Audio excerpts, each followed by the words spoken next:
reconstruction of conceptual frameworks has shown itself to generate insights and open doors for practical solutions. Often, this is done by changing the observed scale, thus revealing novel qualities. But today, I want to go the other way, by merging all scales into one. Specifically, the scales of biological life. It seems evolution has the tendency to create nested hierarchies, such as molecules organizing into cells, cells becoming multicellular organisms, and multicellular organisms forming societies. Usually, biologists look at two major processes: development and evolution. In this case, development is in the context of an individual organism going through encoded in the genome stages of development before reaching its targeted form. Traditional evolutionary biology, on the other hand, is concerned with how that encodement came into existence in the first place. When we think of the development of an organism, we think of a precise adult shape, or in other words, predictable target, which came to be this specific target through the process of evolution. Major difference between the two is randomness. It seems evolution takes advantage of random variations, while development happens at steps intertwined in a causational relationship. Evolutionary speaking, all of life on Earth, after the last universal common ancestor, or LUCA, is one continuous cell lineage, and genetically speaking, one biological individual.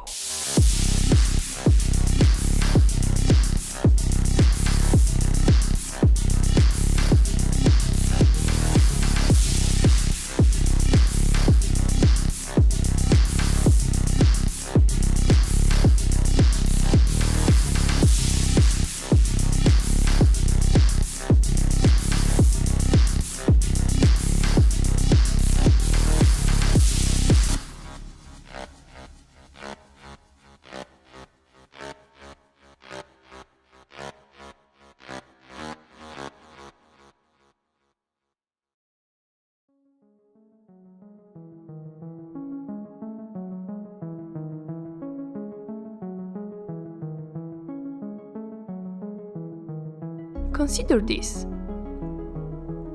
Many times, our intuitive perception of processes can be overtuned by additional knowledge. Take, for example, an embryo. Show how it develops on the scale of a single cell to someone who has never seen embryonal development.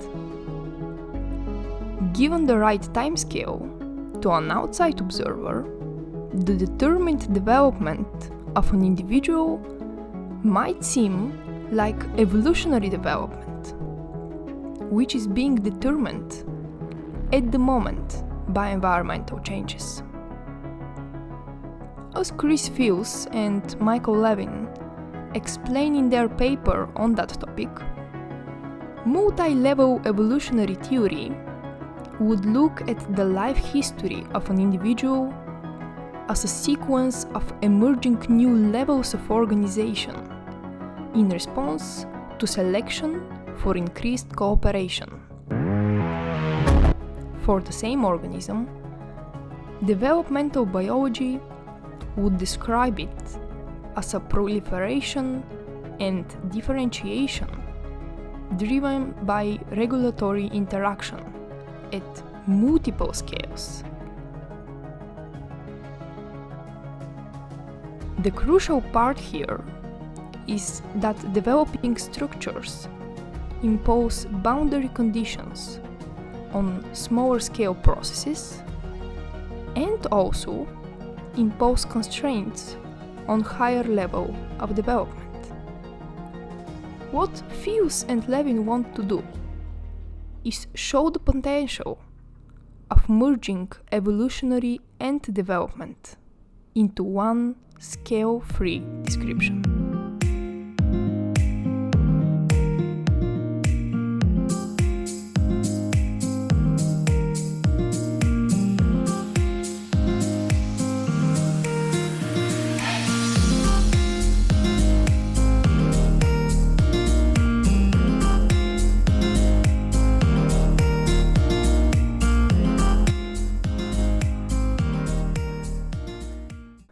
For such a scale-free description to exist, we need some theoretical approach towards understanding how self-organizing systems produce layers of nested and self-sustaining boundaries.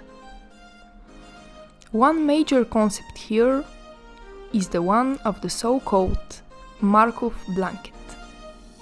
Markov's blanket is the partitioning of a system into internal and external states, in a statistical sense, where the blanket itself consists of the states separating the two. Here, by states we mean every variable giving a location of the system in state space. For example, the position and momentum of the particles in a thermodynamic system.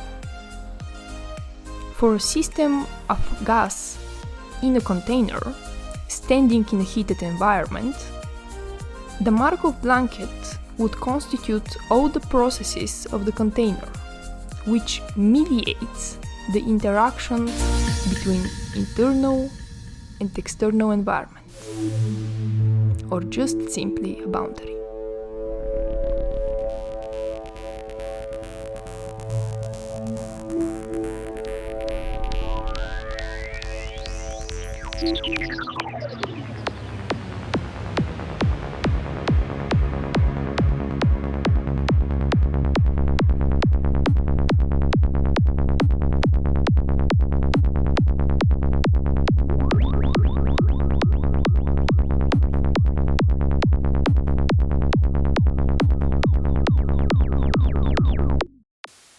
Professor Carl Friston shows that external states cause sensory states that influence but are not influenced by internal states, while internal states cause active states that influence but are not influenced by external states. This formulation implies that internal and external states are conditionally independent, which, as Friston shows mathematically, induces active inference, also known as the free energy principle, which is gaining popularity as a candidate theory of cognition.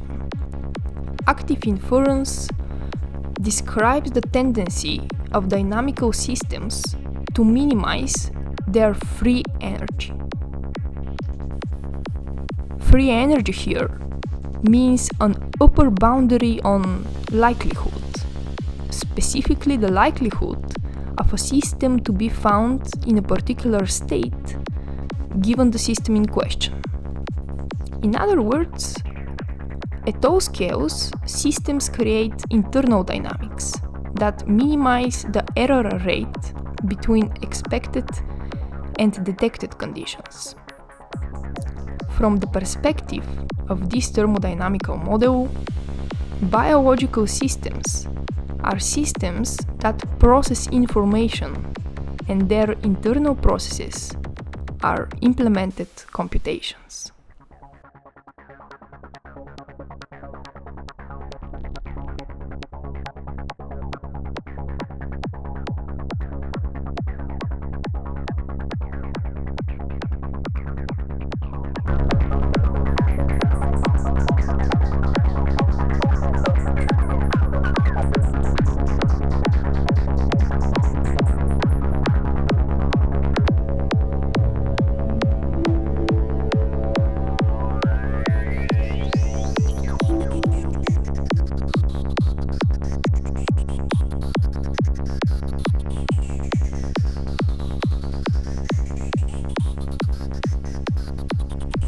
In the physical sense, free energy is a thermodynamic quantity describing the available energy of a system to do work.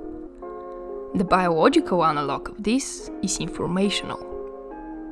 Here, free energy is the negative model evidence, or simply put, surprise. The time average of surprise is entropy, which means the minimization of free energy in time bounds entropy.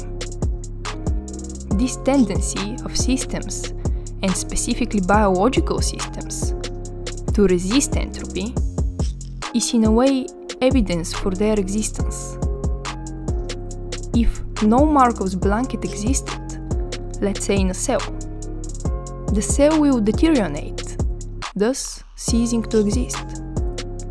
The fact that individuals can be distinguished from one another, for example, saying both a cell and a whole body exist as semi-separate entities, implies the existence of nested Markov's blankets. Crucial for this is that Markov's blankets, as well as active inference, are scale-free, meaning they work on all hierarchical levels.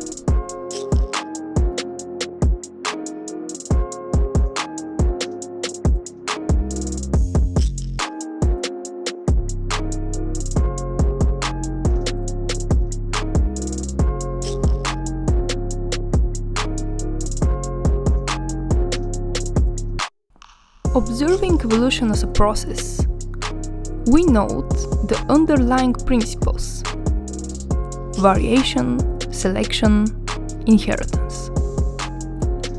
When variation occurs in an organism, it will either be selected by evolution, in the sense that it will increase the survival chances of that organism, and hence allow it to better reproduce, or it will be weak in respect to fitness, so the individual will die and inheritance of that variation will not occur.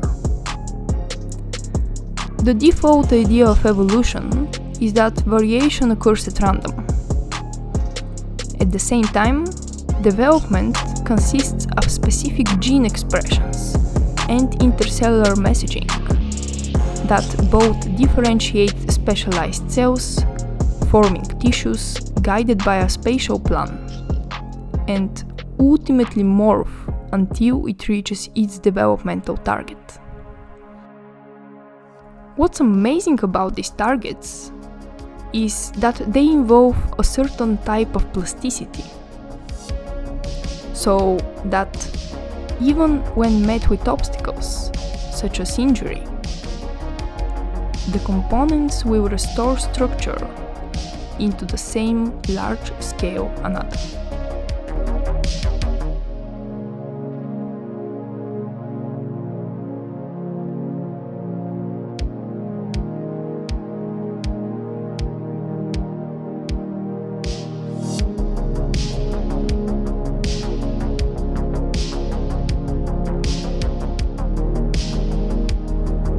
Now, it's time to challenge the concept that variation acts at random and selection does all the evolutionary work. We will look at development as a dynamical system with both bottom-up constraints and top-down boundaries, acting as information specifiers. In its large, in biology, the genome is accepted as the information carrier for the structure and development of an organism. However, let's take a look at RNAs and protein foldings. They fold into complex and specific structures when being synthesized.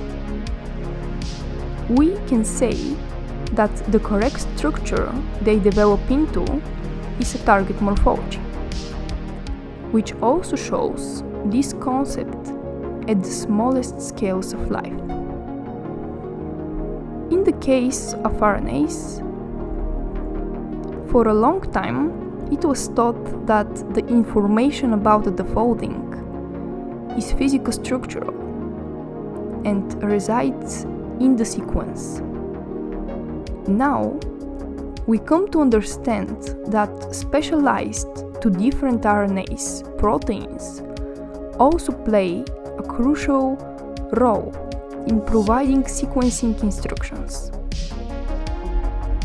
Those proteins are part of the environment of the RNA and provide top-down constraints.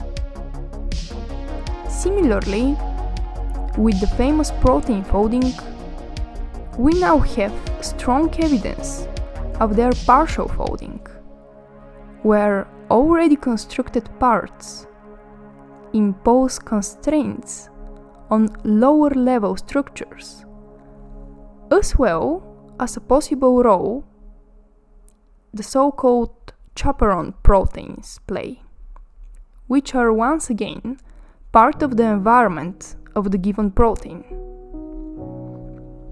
This shows us that even at the molecular scale, information on multiple scales is needed for the generation of a target morphology.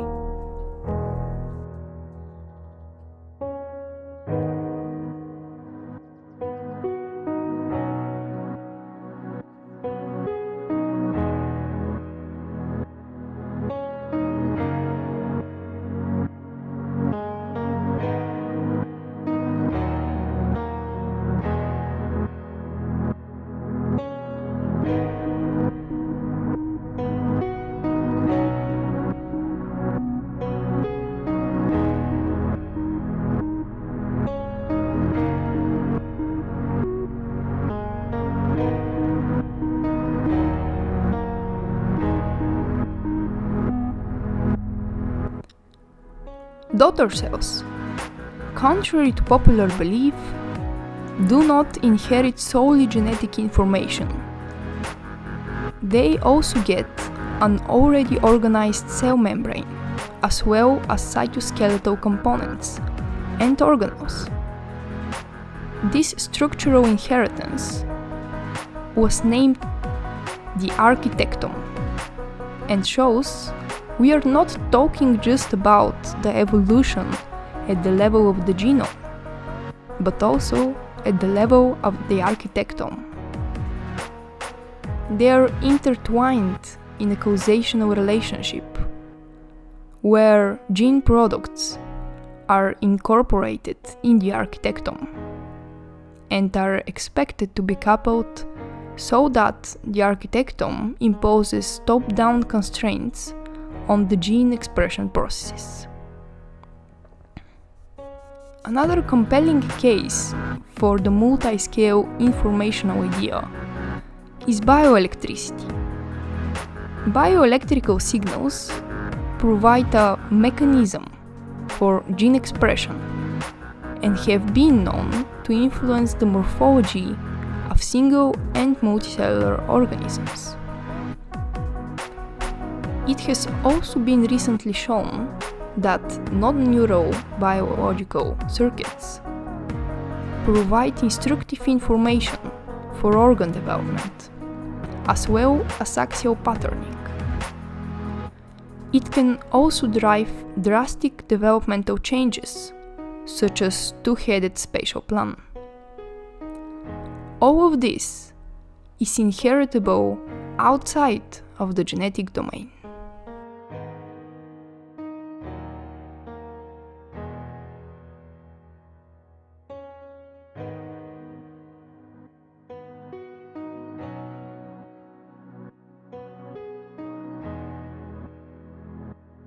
Guiding information resident in the environment can be also seen in the relationships of microbiomes and multicellular hosts, such that activity in the microbiome can affect the host in the genesis of second heads or visual impairment. Informational framework allows us to describe inheritance as memory. Multi-scale systems will encode memories on multiple scales, based on physics laws. Lower scales will encode the mechanisms that compose the space of possible behaviors for the focus scale. At the same time, higher scales will impose boundary conditions as to what this behavioral state space can be.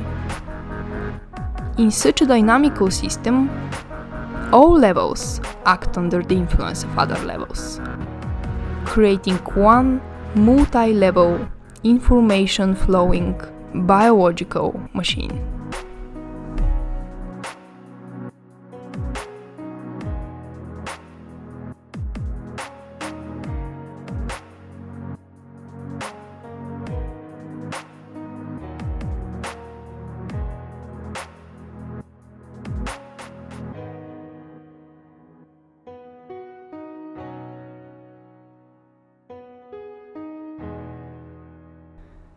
Many times, a principle on one scale can be found on multiple scales. There is no exception here. As I said, active inference and top-down boundary conditions are strongly researched in the field of neuroscience. In the cortex of the brain, we find local circuits organized into layers, which impose bottom-up error signals and top-down error corrections. As explained by Fields and Levin, those models implement the least action principle, which is the minimization of predictive error by the system, or in the context of interactive levels, the minimization of changes in the distribution of activation across available mechanisms. In the context of thermodynamics, the least action principle is the minimization of varying free energy, or VFE. For the environment of a system, VFE measures its ability to change unpredictably. In this framework, both action on the environment and action on internal mechanisms of the system can result in the minimization of VFE. This reformulation allows us to look at the body as part of the environment on which the system acts upon, which implements an intrinsic motivation to keep homeostasis and therefore survive. We can also take the cybernetic point of view, where homeostasis can be considered as a form of memory or a record of a working structure. The processes which maintain homeostasis are actually just comparison of this internal memory structure to the environment and then adjusting one relative to the other.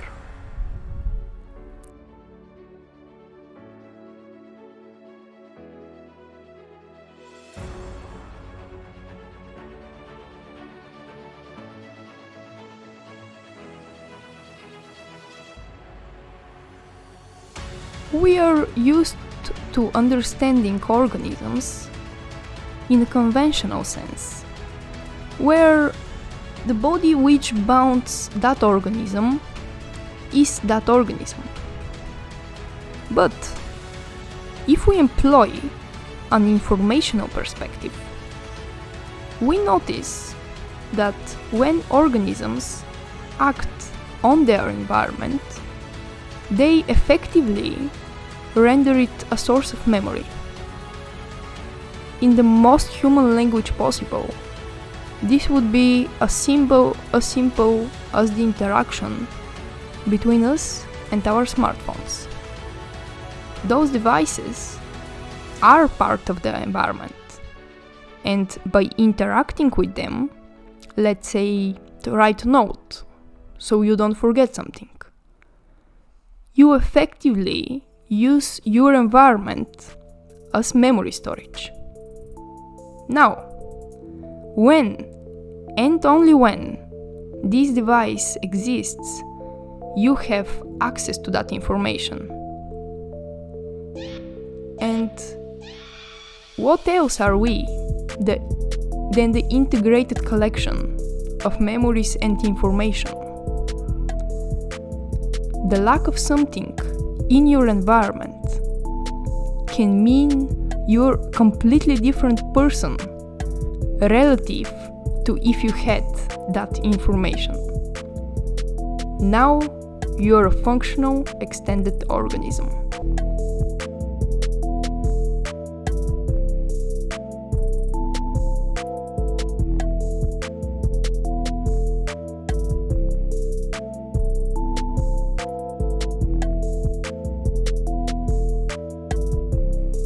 Every single organism can be seen as an extended organism, both embedded and part of the environment.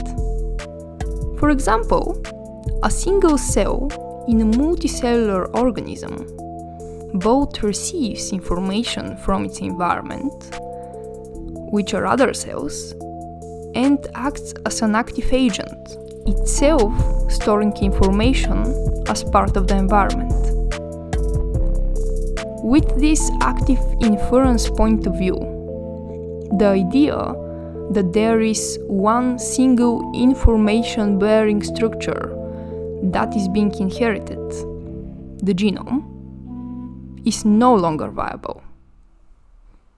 Now we see it is actually about the inheritance of a whole dynamical system. In the active inference framework, we no longer need to constrain ourselves to variation at the level of the genome and selection to decide which variations are inherited. We can employ a multi-level framework where variation is effectively the bottom-up information flow through scales, and selection is the top-down constraint flow. This shows us that variation and selection are not bound to the smallest and biggest scales, but happen on all scales, both in organisms and the environment.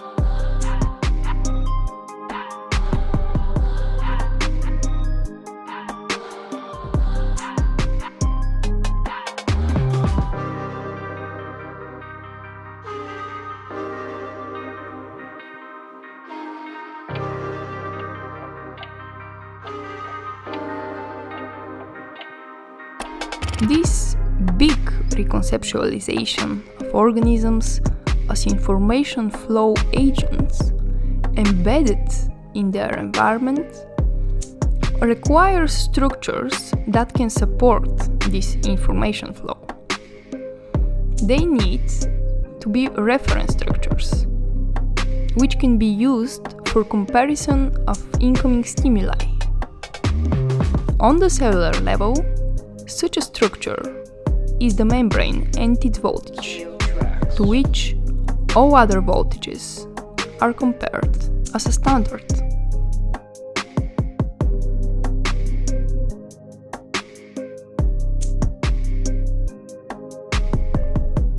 Another two very important ideas for evolution are competition and cooperation.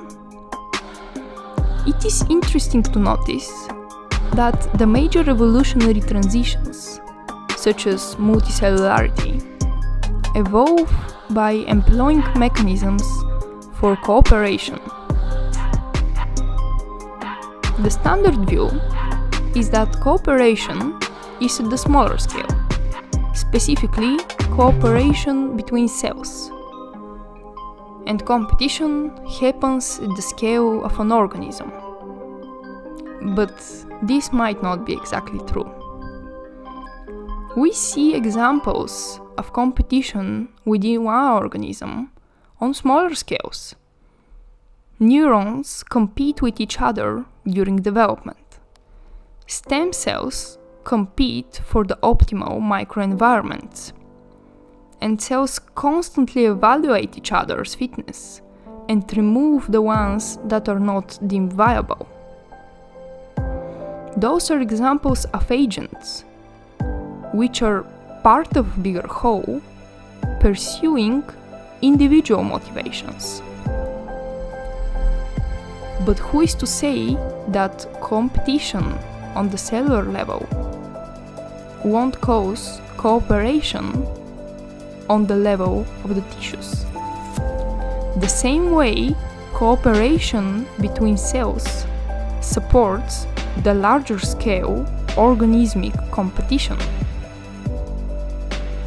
On the scale of the biosphere, all life on Earth can be seen as one dynamical system, with bidirectional variation and selection flows. Notice that with this framework, competition and cooperation act on all scales, and therefore, as terms become scale relative, those interactions between agents now become all internal processes of one integrated whole biome.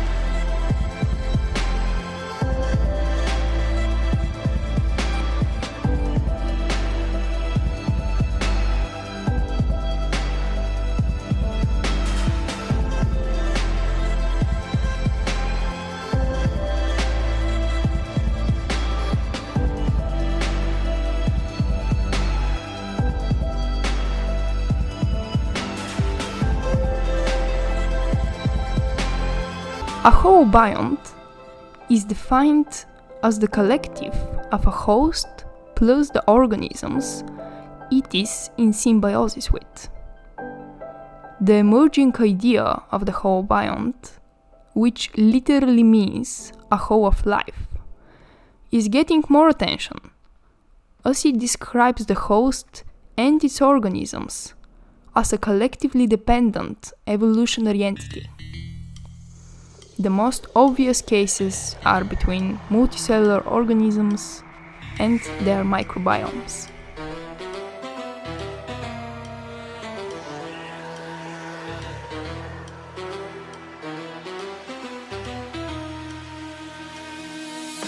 The questions we started with were about integration of evolution and development.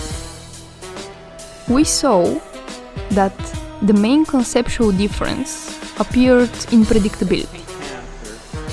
So here is the big, mostly controversial question. Does evolution have a target morphology towards which mechanisms are oriented? We saw that within the minimization of varying free energy, or predictive error, evolution will favor organisms that predict states of the environment more accurately. Now, when we look at the major evolutionary transitions, such as eukaryotes and multicellularity, we notice two things. First, it is not surprising that cooperation on a given scale is likely to result in predictive success. If other cells are more predictable than the environment, it is a clear step for the cell to organize with them. The kind of pre-adaptation needed for the emergence of those embedded structures is inter-agent communication. In our case, cell markers and signaling.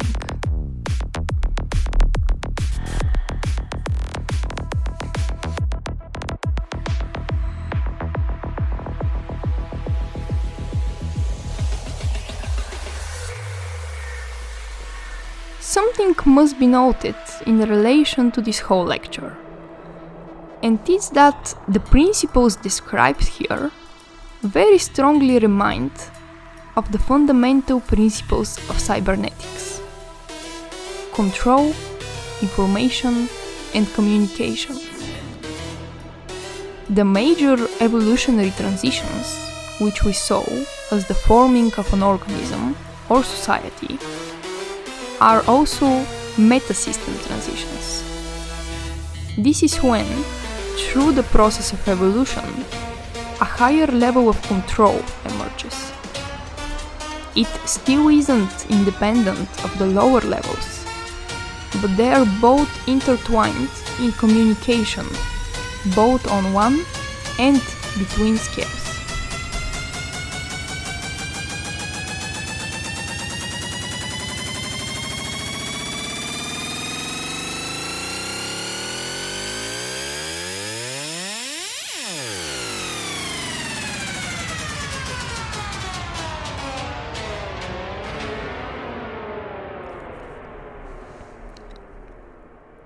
An interesting recurring theme in biological metasystem transitions is that agents that could before replicate by themselves lose that ability when transitioning to a new hierarchical level. With the emergence of eukaryotic cells, where a primitive cell was engulfed by another cell, and those two forming a symbiotic relationship and integrated product of the host cell and the mitochondria are bounded to replicate together. Sexuality can also be seen this way from a cybernetic perspective. Genes no longer produce identical offspring with little simple mutations, but the combination of two DNA sequences from different organisms, but from the same type. Here, the metasystem that emerges is the species, as no single organism reproduces by itself, but rather a gene pool of genes that could possibly combine and reproduce survives. And here, we can finally come to think of what the next metasystem transition of evolution might be.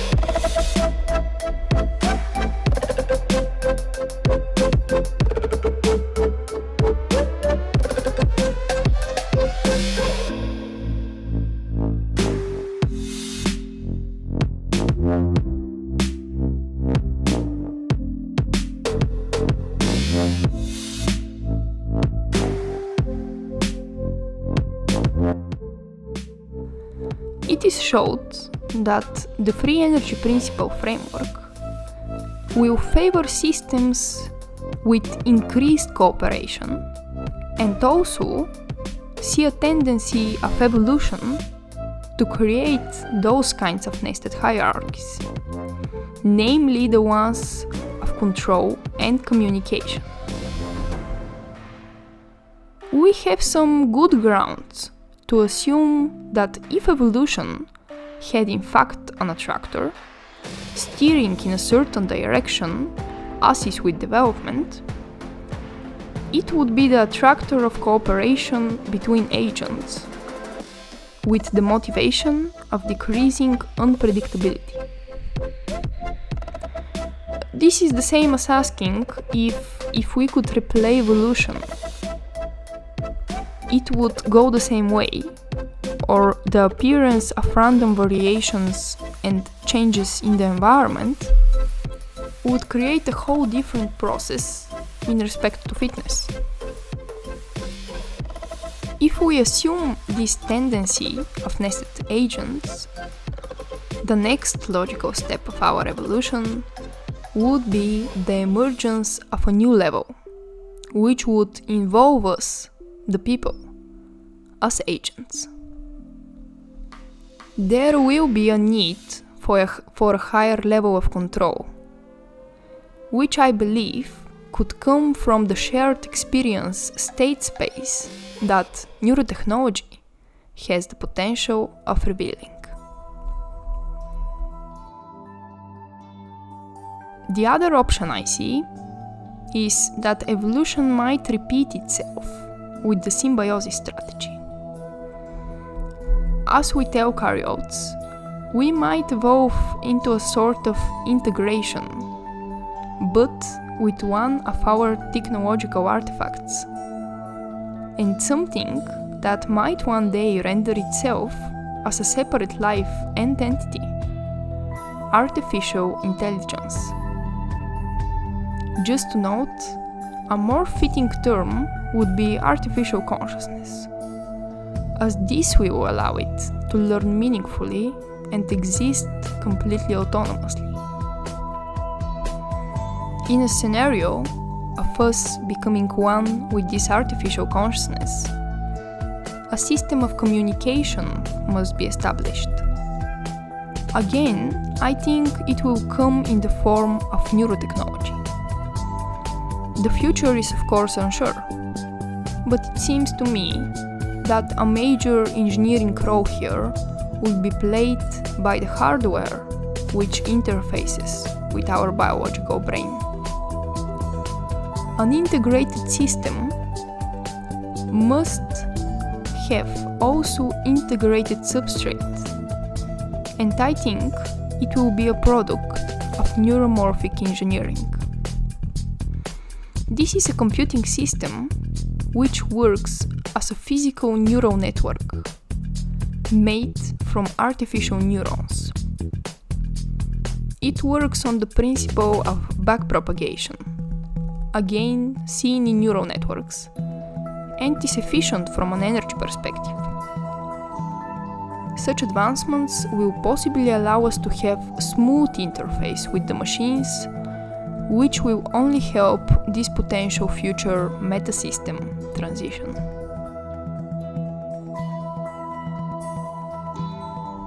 All of the things discussed here are interesting by themselves as philosophical riddles of some sort. But of course, practical applications can also be extruded.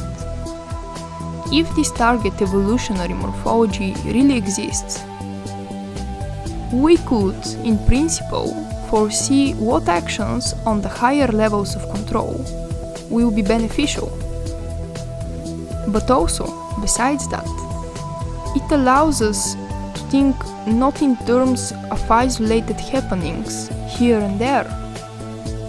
The whole process of becoming of life, which is evolution, is actually one beautiful, complex structure with layers, cooperation, and information. And there is a hopeful future of even further integration, and, by definition, our collective goals actualizing.